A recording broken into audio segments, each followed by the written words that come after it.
तो आज मैं गाड़ी के टर्बो की वर्किंग बताऊंगा, कैसे टर्बो काम करता है। ठीक है, शुरुआत अगर देखें गाड़ी की, तो जैसे हम गाड़ी में स्टार्ट करते हैं, सेल्फ लेते हैं, तो फर्स्ट क्या होता है कि पिस्टन सबसे पहले क्या करेगा, जो स्टार्ट होने वाली प्रोसेस होगी वो पिस्टन की होगी। जब एक बार स्टार्ट हो जाएगा इंजन, उसके बाद जो एग्जॉस्ट गैस आएगी उससे हमारा घूमेगा टर्बो। ठीक है, टर्बो अब ज़्यादातर काम गाड़ियों में 99% काम जो करता है वो एग्जॉस्ट से काम करता है। जो एग्जॉस्ट की गैस आती है उससे घूमता है, इसीलिए इसकी जो टरबाइन होता है वो दोनों तरफ दिया जाता है। ठीक है, उसके बाद क्या होगा कि पहले एयर फिल्टर से क्लीन होके सीधी आएगी टर्बो में। ठीक है, टर्बो के अंदर फिंक्स लगे होते हैं, पंखे की तरह जो घूमते हैं, काम करते हैं, वो वहाँ से एयर जो है वो, अब ये टर्बो अगर देखें तो यहाँ इंटेक में भी कनेक्ट है और यहाँ एग्जॉस्ट में भी कनेक्ट है। ठीक है, बट बीच के पार्टीशन में क्या होता है कि टर्बो यहाँ से एयर लेता है और इस पाइप से नीचे आ जाएगा। यहाँ से नीचे आने के बाद ये जो आगे लगा हुआ है, ये दिख रहा है, ये है इंटरकूलर। और कोई भी कूलर हो, कूलर का काम है ठंडा करना, फिर चाहे वो ऑयल कूलर हो, इंटरकूलर हो, रेडिएटर हो। ठीक है, इन सब का काम है ठंडा करने का। तो ये एयर को कूल करके इस पाइप से आगे जाकर यहाँ से आएगा सीधा। अगर ये हटा देते हैं,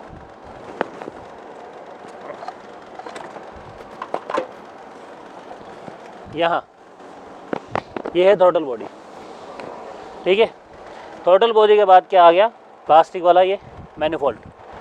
अब मैनिफोल्ड का काम क्या है, उसी एयर को पिस्टन में हर वॉल पे डिवाइड करके बांट देना, और अब पिस्टन उसी हिसाब से सक्शन करेगा। तो होगा क्या कि एयर की दो चीज़ें होगी, पहले तो यहाँ से स्पीड बढ़ गई, दूसरी उसका टेम्परेचर कम हो गया। ठीक है, तो जब एयर का टेम्परेचर कम हो जाएगा और स्पीड में आएगा तो वो ज़्यादा पावरफुल होगा, क्योंकि एक तो पिस्टन में जो गैप है उसमें ज़्यादा क्वांटिटी से आ रहा है। इसमें दो चीज़ें होंगी, पहला तो एयर की क्वांटिटी ज़्यादा हो जाएगी।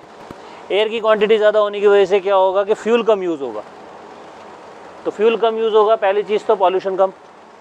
ठीक है, और एवरेज बढ़ आएगी। ठीक है, दूसरी चीज़, उसी के साथ टर्बो दूसरी तरफ यहाँ पर एग्जॉस्ट के साथ लगा हुआ है। ठीक है, एग्जॉस्ट का काम क्या है कि वो टर्बो को यहाँ से घुमाएगा, ये आगे का घूमेगा और एयर वहाँ से इधर आ जाएगी। ठीक है, दूसरा, जितनी भी एग्जॉस्ट की गैस है वो टर्बो से होके साइलेंसर से होते हुए सीधी बाहर चली जाएगी। ठीक है, ये काम है टर्बो का। लेकिन टर्बो की कुछ प्रॉब्लम्स है।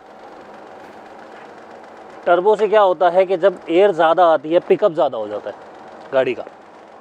ठीक है, गाड़ी का पिकअप बहुत ज़्यादा हो जाएगा। पिकअप को संभालने के लिए थोड़ा सा टर्बो को हमने उस गाड़ी के हिसाब से लगाया हुआ। तो इस गाड़ी में टर्बो जो है वो छोटा है, अगर मैं बड़ा लगा दूंगा तो पिकअप और ज़्यादा बढ़ जाएगा। ठीक है, छोटा टर्बो लगाया। दूसरी चीज़, टर्बो में एक वॉल होता है यहाँ इसके अंदर, जो वॉल ओपन और क्लोज़ होता है। ठीक है, वो होता है गाड़ी के वैक्यूम से। गाड़ी के अंदर वैक्यूम बहुत चीज़ें काम करता है, वो ब्रेक में भी काम आता है और टर्बो में भी काम आता है। ठीक है, जैसे कल मैंने बताया था कि यहाँ पर हाई प्रेशर पंप है, उसके साथ में एक और पंप है, ये वाला, ये पंप है तुम्हारा वैक्यूम पंप। ये वैक्यूम क्रिएट करता है। ठीक है, वैक्यूम क्रिएट करने से क्या होगा कि दो चीज़ें होंगी, पहला तीन चीज़ें होगी। फर्स्ट आएगा इसका ब्रेक बूस्टर पे, क्योंकि ब्रेक बूस्टर जो काम करता है वो वैक्यूम से काम करता है। ठीक है, जो ब्रेक हमारी काम करती है। उसके बाद जो क्लच काम करता है वो भी वैक्यूम के हिसाब से काम करता है। और थर्ड, टर्बो का जो वॉल ओपन होगा वो भी वैक्यूम से ही होगा। ठीक है, उसके बाद अगर एयर फिल्टर में देखें तो यहाँ पर एक पाइप है, ये पाइप यहाँ लगा हुआ है। क्योंकि मैंने पेट्रोल में पिछली बार तुम्हें शायद दिखाया था कि पेट्रोल के अंदर इंटेक मैन्युफोल्ट में टैपेट के ऊपर रबड़ दिया था, स्पार्क में देखा, टैपेट के ऊपर एक छेद था, उसके ऊपर पाइप लग के इंटेक मैन्युफोल्ट पे लगता है। ठीक है, तो क्या होता है, जो मैंने बताया था कि इंजन ऑयल जो गर्म होता है, उसके बाद जो गैस निकलती है वो गैस वापस इंटेक मैन्युफोल्ट में यूज़ होती है। इसमें क्या किया कि यहाँ पर ये पाइप लगा दिया, तो ये जितनी भी ऑयल की गैस बनेगी, प्रेशर बनेगा, जो भी बनेगा, वो सारी गैसेस जो है वो ऑटोमेटिकली इस पाइप से टर्बो में आ जाएगी, और टर्बो से होके वो फिर से वही ठंडी होके इंजन में यूज़ होना शुरू हो जाएगी। ठीक है, तो इससे होगा क्या कि पॉल्यूशन कम, जो गैसेस है वो ऑटोमेटिकली दोबारा यूज़ की जा रही है। ठीक है, ये वर्किंग है टर्बो की। क्लियर है यहाँ तक का? ठीक है, दूसरी चीज़ टर्बो का मैं बता दूँ, टर्बो जब अगर ख़राब हो जाता है इन केस, तो दो तीन साइन आएंगे। पहला तो आएगा कि इसके अंदर से साउंड आएगा, विस्लिंग साउंड आएगा। विस्लिंग साउंड समझते हो, करके जो साउंड आता है ना, ऐसा करके एक साउंड आएगा, ठीक। जितना एक्सीलरेटर दोगे उतना ज़्यादा आएगा, ठीक है, ये प्रॉब्लम। दूसरी चीज़, अगर टर्बो ज़्यादा ख़राब हो जाता है तो टर्बो के इस तरफ वाले एरिया में यहाँ पर ऑयल आना शुरू हो जाएगा, इंजन ऑयल, क्योंकि इंजन ऑयल जो है वो इसको लुब्रिकेंट करने के लिए यहाँ पर इंजन ऑयल का पाइप लगाया जाता है, और इंजन ऑयल का काम क्या है कि लुब्रिकेशन करना, ठीक है। अब इसमें फिंक्स है, वो घूमेगा, एक रॉड है, तो उस रॉड को लुब्रिकेशन होना बहुत ज़रूरी है, ठीक है।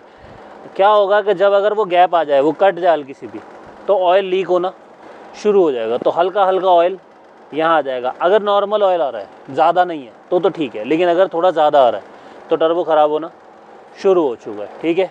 और किसी किसी गाड़ी में, जो अगर थोड़ी महंगी गाड़ी होगी, तो उसमें कई गाड़ी में क्या होता है कि टर्बो ख़राब होने की वजह से गाड़ी 3000 RPM से ऊपर नहीं जाती। क्लियर है ये चीज़, समझ आ गया सबको यहाँ तक का?